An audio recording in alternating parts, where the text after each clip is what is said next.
It was a Tuesday, a day of suffocating, ordinary stillness when the world tilted off its axis. For Mariella, life was measured in small, predictable rhythms.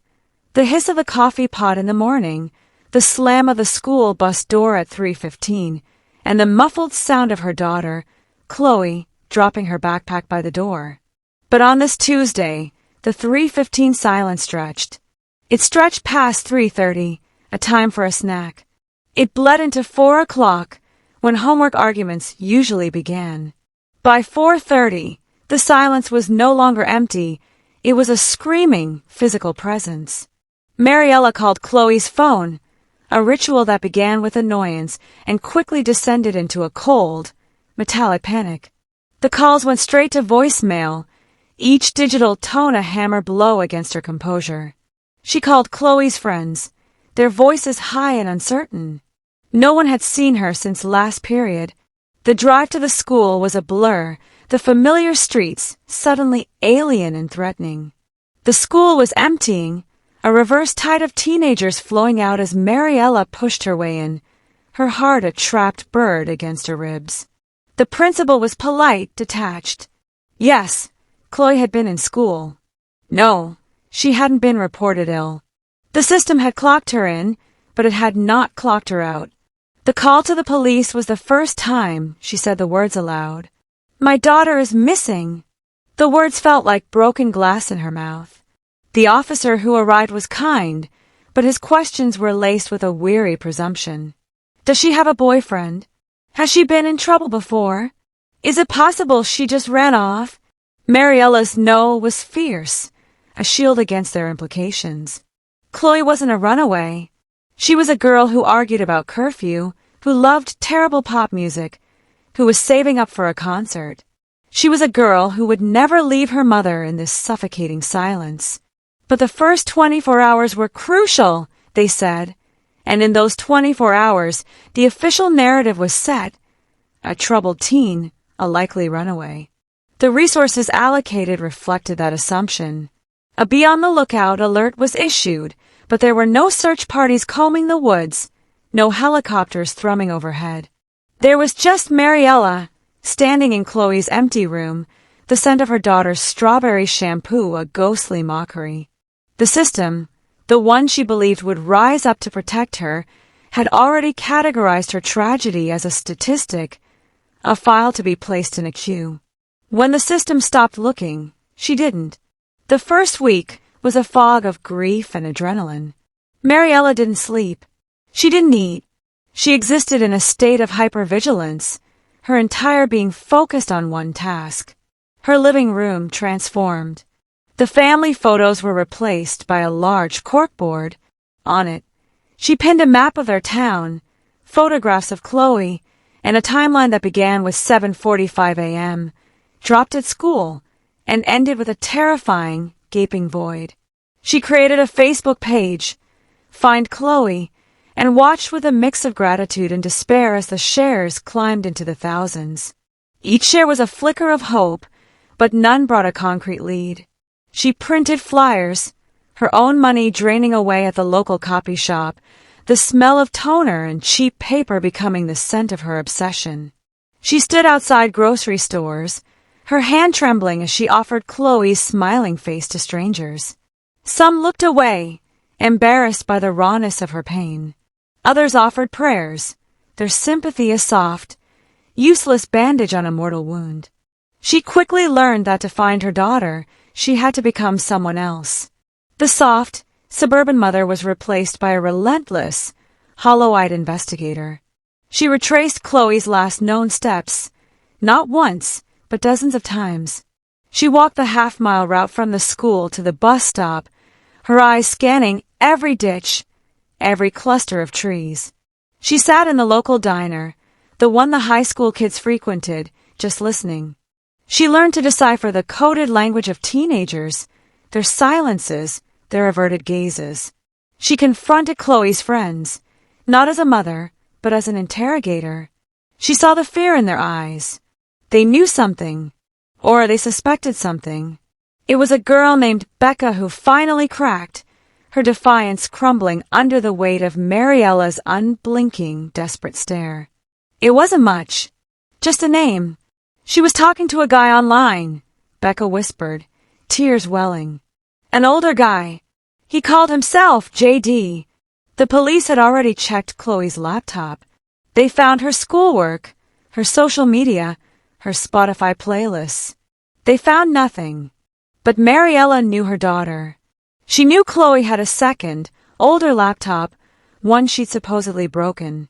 Mariella found it tucked under her bed, the screen cracked but functional. It took her 3 days and dozens of YouTube tutorials to bypass the password. What she found chilled her to the bone. It was an encrypted messaging app the police had overlooked. And there he was, JD. The conversation started innocently, music, school, complaints about parents. But they darkened, turning possessive, manipulative. He had promised her things. A new life. A modeling career. He had told her he would be waiting by the old mill after school. The old mill. It had been abandoned for decades. A crumbling skeleton of a building on the edge of the county. She printed the messages, her hands shaking so violently she could barely hold the paper. She ran to the police station, the printouts clutched in her fist like a confession. The lead detective, a man named Harris, looked at the pages with a new, sober respect. The runaway theory evaporated. This was something else. This was predatory. Suddenly, the resources she had begged for materialized. A new urgency filled the squad room. But JD had covered his tracks. The IP address was masked, the account a ghost. The police investigation had restarted, but Mariella knew it was too slow. They were playing by rules JD didn't respect. She went back to the laptop, digging deeper, not as a mother, but as an analyst. She looked at his language, his phrasing, the specific times he was online.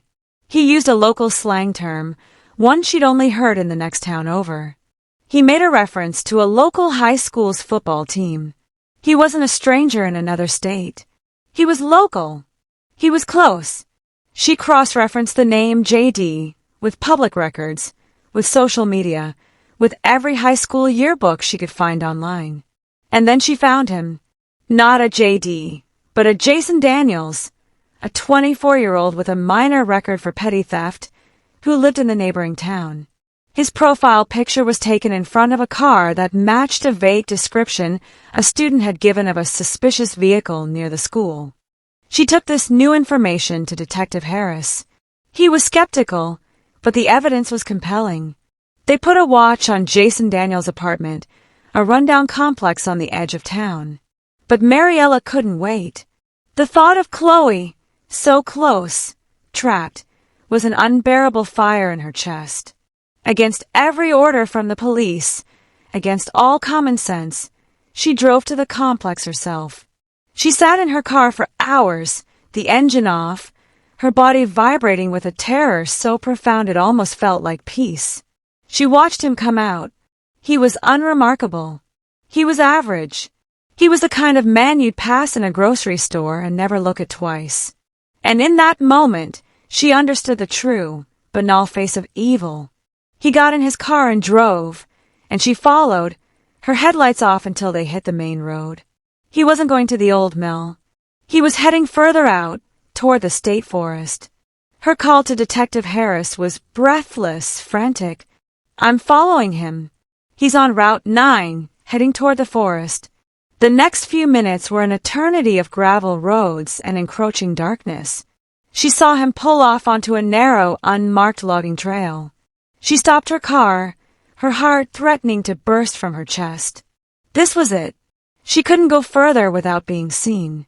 She could only wait, praying the police were close. The sound of sirens in the distance was the most beautiful sound she had ever heard. The flashing blue and red lights cut through the trees, and she saw him. Jason Daniels, frozen in his headlights, his face a mask of disbelief. And then, a movement from a dilapidated hunting cabin set back in the trees. The door burst open, and Chloe ran out, stumbling, crying, her name a raw scream in the night air. Mom! That single word cut through the chaos, a beacon in the darkest night of Mariella's life. She ran, collapsing onto the forest floor as she wrapped her arms around her daughter, the solid, living, breathing reality of her. The truth, when it came out, was uglier than Mariella could have imagined. Jason Daniels was part of a small, local trafficking ring. He preyed on vulnerable girls, luring them with false promises. Chloe had been held in the cabin for 3 weeks, waiting to be sold. The trial was a second, different kind of hell.